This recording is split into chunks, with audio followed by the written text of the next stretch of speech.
সম্মানিত সভাপতি বললেন 87 যুদ্ধের সেনাপতি পালন করেছিলেন সেনাসন নিজে সামনে থেকে যুদ্ধ নেতৃত্ব দিয়ে ইসলামকে আমাদের সামনে যিনি উপস্থিত করে দিলেন, সেই রাসূলের প্রতি অন্তরস্থল থেকে নবুয়ত দরুদ সালাম পেশ করতে সকলে বলি সাল্লাল্লাহু আলাইহি ওয়াসাল্লাম।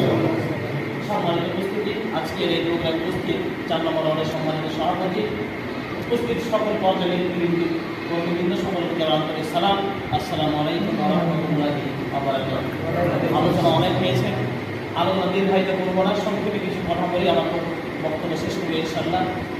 বিষয় হচ্ছে আল্লাহ রাব্বুল আলামিন আমাদেরকে সর্বশ্রেষ্ঠ জাতি, পৃথিবী জাতির নাস করে পৃথিবীতে পাঠালেন। এত শ্রেষ্ঠ জাতি করে পৃথিবীতে পাঠালেন, তার উদ্দেশ্য অবশ্যই আছে, তাই কিনা? ওয়াহিদুল আল্লাহ তার পৃথিবীতে কোনো কিছু পাঠান নাই। এমনকি আমরা মানুষ সংসার জীবনেও কোনো কিছু বেহুদা কিন্তু আমরা করি না, উদ্দেশ্যহীন হবে। সম্মানিত উপস্থিতি, আল্লাহ রাব্বুল আলামিন আপনাকে আমাকে সর্বশ্রেষ্ঠ জাতি মুসলমান হিসাবে পৃথিবীতে পাঠালেন, আগে মানুষ হিসাবে, আলহামদুলিল্লাহ, এরপরে মুসলমানের ঘরে মুসলমান করে পাঠিয়েছে আমাদের প্রত্যেককে, অবশ্যই কিছু উদ্দেশ্য নিয়ে। আল্লাহ বলছে, কোরআনে বলছে, আমি মানুষ এবং জিনকে পাঠিয়েছি একটাই কারণ, সেটা হচ্ছে কি, তারা আল্লাহর জমিনে কি করবে? আল্লাহর ইবাদত করবে।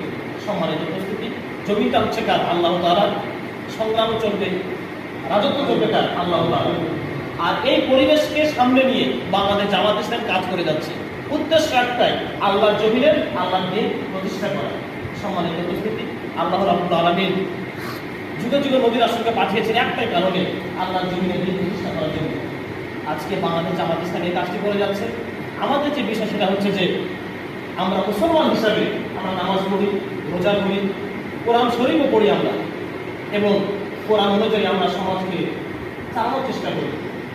কিন্তু ওই যে একটা প্রবাদ আছে যে আমরা পানির ট্যাঙ্কিতে যদি নোংরা থাকে, এই মসজিদের পানির ট্যাঙ্কিতে নোংরা করে আছে, আপনি আমি যদি পানির ট্যাঙ্কির পাইপ যদি সারাদিন পরিষ্কার করি, যে বদনামগুলো রয়েছে এগুলো যদি আধুনিকভাবে পরিষ্কার করি, ময়লা কি দূর হবে? পশ্চিমতর ময়লা দূর হতে পারে না, কারণ গন্ধ রয়েছে ট্যাঙ্কিতে। এই পানি পরিষ্কার করতে গেলে ট্যাঙ্কি পরিষ্কার করতে হবে আগে। আজ 90% মুসলমানের দেশ।